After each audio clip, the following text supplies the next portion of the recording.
In the year 227 before the Common Era, in the throne room of the most powerful kingdom in China, a moment unfolded that would become one of the most famous assassination attempts in history. King Zheng of Qin, the man who would eventually unify China and become its first emperor, stood face to face with an assassin who had concealed a poisoned dagger inside a rolled map.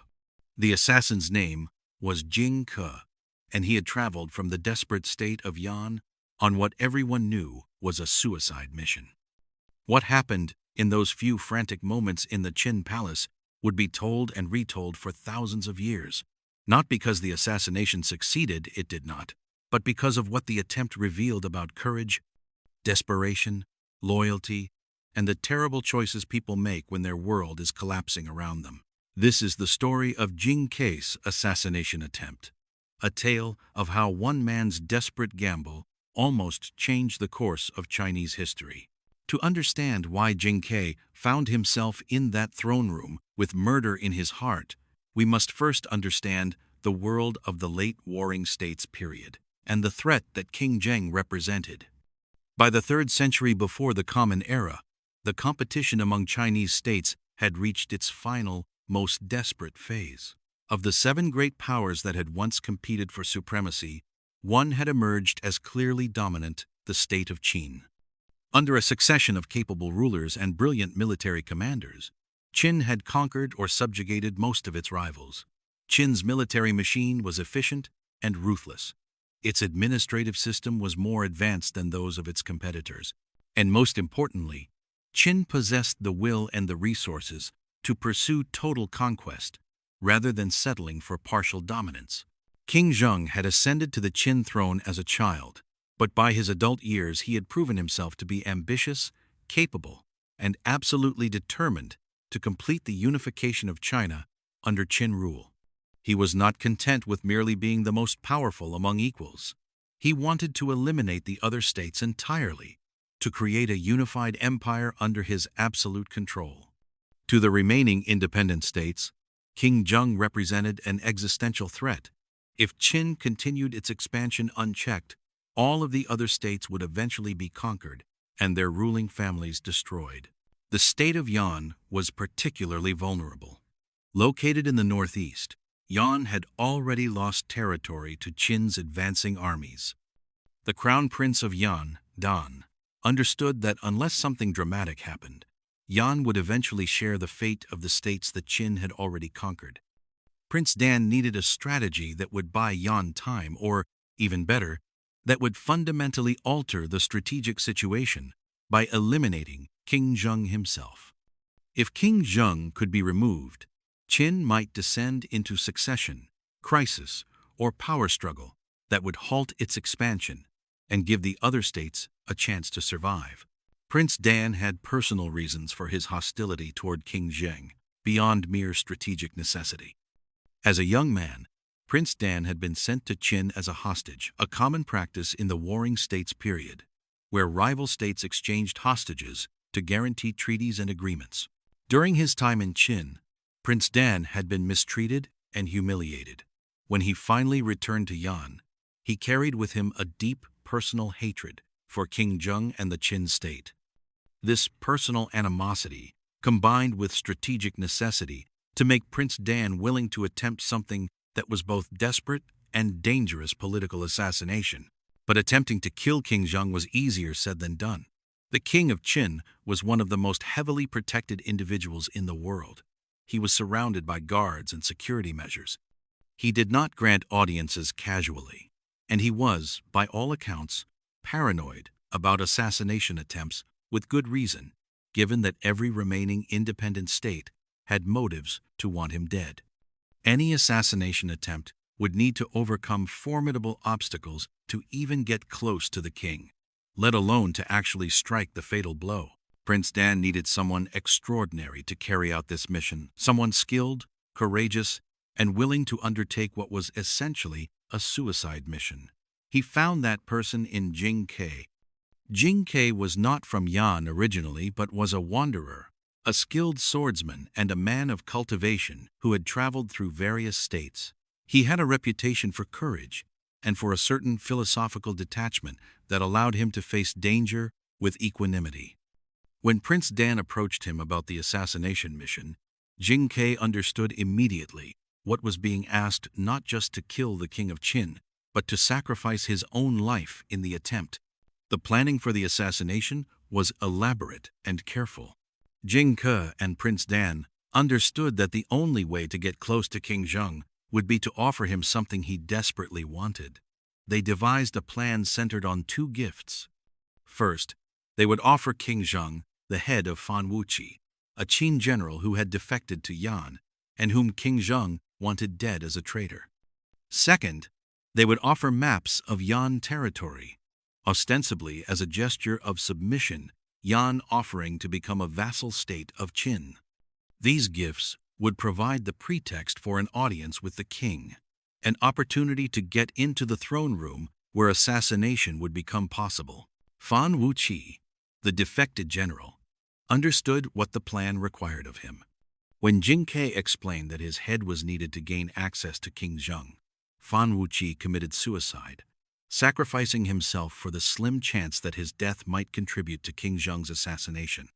This act of self-sacrifice was remembered as an example of loyalty and dedication to a cause, though it also illustrated the desperation that had overcome Yan's leadership. The dagger that Jing Ke would use was carefully prepared. It was coated with poison so deadly that even a minor wound would be fatal. The weapon was concealed inside a rolled map, the map of Yan territory that was supposedly being offered to King Zheng as a sign of submission. The plan was that Jing Ke would present the map to the king, and as he unrolled it to show the territory being offered, the dagger would be revealed. In that moment, when the weapon became visible, Jing Ke would strike before the guards could react.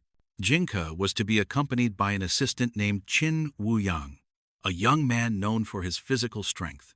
Qin Wuyang's role was to support Jing Ke during the mission, perhaps to help overcome guards or to provide backup if the initial strike failed. But as events would unfold, Qin Wuyang would prove to be a weakness rather than a strength in the assassination attempt. The journey to Qian was treated as a solemn farewell. Prince Dan and others who knew about the mission understood that they were sending Jing Ke to his death. They held a ceremony at the Yi River, where friends and supporters gathered to see Jing Ke off. A musician played a mournful song, and Jing Ke himself sang verses that captured the fatalistic determination of his mission. The scene at the Yi River became one of the most famous moments in Chinese literature, a symbol of courage in the face of certain death, of choosing honor over survival, of the terrible beauty of noble sacrifice. When Jing Ke and Qin Wuyang arrived at the Qin capital, they were received with the respect due to emissaries from a foreign state. The gifts they carried, the head of Zhanguoce and the maps of Yan territory, secured them the audience with King Zheng that they needed. Qin's officials examined the gifts and found them acceptable. The audience was granted. Jing Ke and Qin Wuyang were escorted into the throne room where King Zheng held court. The protocol of the Qin court was strict. Anyone granted an audience with the king had to surrender all weapons before entering the throne room. Guards and officials would search visitors to ensure that no one brought weapons into the king's presence. But the dagger, concealed in the rolled map, passed this security check. It was hidden well enough that the cursory examination did not reveal it. Jing Ke and Qin Wuyang, now standing in the throne room unarmed except for the concealed dagger, faced King Zheng across the formal space of the court. As they approached the throne to present their gifts, something went wrong. Qin Wuyang, the young assistant who was supposed to support Jing Ke, began to show visible signs of fear. His face paled. He started to tremble. The Qin court officials noticed his strange behavior and became suspicious. Why would an emissary from Yan be terrified in the presence of King Zheng unless something was wrong? The atmosphere in the room shifted from formal courtesy to tension. Jing Ke, seeing that Qin Wuyang's fear was arousing suspicion, made a quick decision. He laughed and explained that Qin Wuyang was merely a provincial man who had never seen the grandeur of the Qin court and was overwhelmed by being in the presence of such a great king. This explanation was plausible enough that the immediate suspicion was diffused But the damage had been done. Everyone in the room was now alert and watchful. Jing Ke had lost the advantage of complete surprise. Nonetheless, Jing Ke proceeded with the plan. He approached King Zheng with the rolled map, explaining that he wished to show the king the territories of Yan that were being offered. King Zheng, interested in seeing the extent of Yan's submission, indicated that Jing Ke should unroll the map and display it. This was the moment that the entire plan had been designed to create. Jing Ke would unroll the map, the dagger would become visible, and he would strike before anyone could react. Jing Ke began to unroll the map. As it unfurled, the concealed dagger gradually became visible. The moment the weapon was fully revealed, Jing Ke seized it with his left hand and lunged at King Zheng with his right hand, reaching to grab the king's sleeve. This was the critical instant. If Jing Ke could strike the king with the poisoned blade, even the slightest wound would be fatal, and the mission would succeed. But King Zheng reacted with speed that surprised everyone. He jerked backward, pulling away from Jing Ke's reaching hand. In his panicked retreat, the king's ceremonial robe tore, with the sleeve ripping away in Jing Ke's grasp. King Zheng continued to back away, trying to draw his own sword to defend himself. But the ceremonial sword he wore was extremely long, designed for ritual rather than combat, and in his panic he could not draw it from its scabbard. He fumbled with the weapon while Jing Ke pursued him around the throne room. The scene that unfolded was chaotic and almost absurd. The King of Qin, the most powerful man in China, was running around his own throne room, being chased by an assassin, unable to draw his sword to defend himself. Jing Ke pursued, trying to get close enough to strike with the poisoned dagger. The guards stationed outside the throne room could hear the commotion, but were bound by protocol. They could not enter the throne room without being summoned, and the king was too busy fleeing to summon them. The court officials present were similarly helpless. They were not armed. Weapons were forbidden in the throne room. They could not physically intervene against an armed assassin without risking their own lives. Some accounts suggest they threw ceremonial objects at Jing Ke to distract him, but they could not stop him directly. What saved King Zheng's life was a shout from his court physician, who reminded the king to push his sword around behind his back so he could draw it. Following this advice, King Zheng finally managed to draw the long ceremonial blade. Once armed, even with a weapon designed for ceremony rather than combat, the king had the reach advantage over Jing Ke's dagger. King Zheng struck at Jing Ke, wounding him in the leg. Wounded but not defeated, Jing Ke attempted one final desperate act. He threw the poisoned dagger at King Zheng, hoping that even if he could not strike the king directly, the thrown weapon might hit him. But the throw missed. The dagger struck a pillar in the throne room instead, embedding itself in the bronze. King Zheng, now armed and with the immediate threat neutralized, called for his guards. They rushed in and surrounded Jing Ke, who was wounded and no longer had his weapon. The assassination attempt had failed. Jing Ke, bleeding and cornered, sat against the pillar and reportedly laughed. According to the historical accounts, he explained that the attempt had failed because he had meant to capture the king alive to force Qin to return conquered territories, not simply to kill him outright. This explanation was almost certainly false. Jing Ke's mission had been assassination, pure and simple. But the claim allowed him to maintain his dignity in his final moments, to suggest that he had failed only because he had been too ambitious in his goals, rather than too weak in his execution. King Zheng ordered Jing Ke executed immediately. The guards killed him there, in the throne room. Qin Huang, who had played no useful role in the assassination attempt, and whose fear had nearly compromised the mission before it began, was also executed. The assassination attempt was over, having lasted only a few frantic minutes, but having come terrifyingly close to success. The consequences of the failed assassination were severe for the state of Yan. King Zheng, enraged by the attempt on his life and no longer constrained by any pretense of diplomacy, launched a massive military campaign against Yan. The Qin armies invaded with overwhelming force. Within a few years, Yan was conquered completely. Prince Dan, who had planned the assassination attempt, was killed. The royal family of Yan was destroyed. The state that had existed for centuries was wiped from the map. The assassination attempt paradoxically accelerated exactly what it had been designed to prevent Yan's destruction. But more than that, it demonstrated to King Zheng that he would never be safe as long as independent states existed with reasons to want him dead. The attempt reinforced his determination to complete the conquest and unification of all of China, to eliminate every potential threat by bringing every state under his absolute control. Within a decade of Jing Ke's assassination attempt, King Zheng would complete that unification, proclaim himself Qin Shi Huang, the first emperor of Qin, and establish the unified Chinese empire. Yet, despite the failed mission and its terrible consequences for Yan, the story of Jing Ke's assassination attempt resonated through Chinese culture in ways that transcended its immediate political results. Jing Ke became a symbol of courage and loyalty, a man who had been willing to sacrifice himself for his state and his prince. The scene at the Yi River, where Jing Ke had sung his farewell knowing he would never return, became one of the most famous moments in Chinese poetry and literature. Writers and artists returned to Jing Ke's story again and again, seeing in it themes that spoke to universal human experiences: the courage to face impossible odds, the willingness to sacrifice oneself for a cause, the tragic beauty of noble failure. The story raised profound questions about loyalty, about ends and means, about whether political assassination could ever be justified.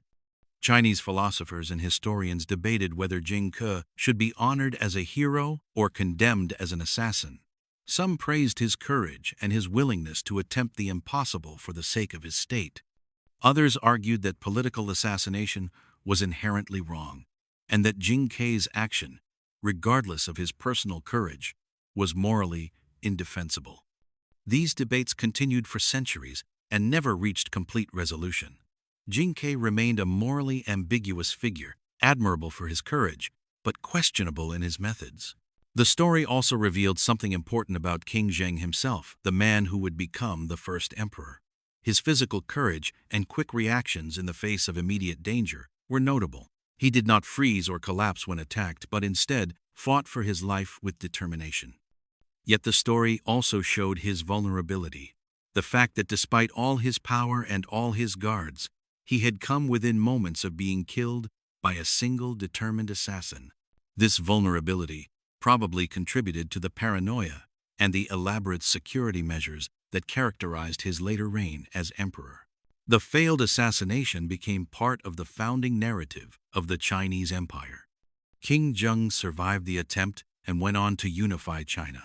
But the story of how close he had come to death became a cautionary tale about the dangers that rulers faced and the importance of security and vigilance.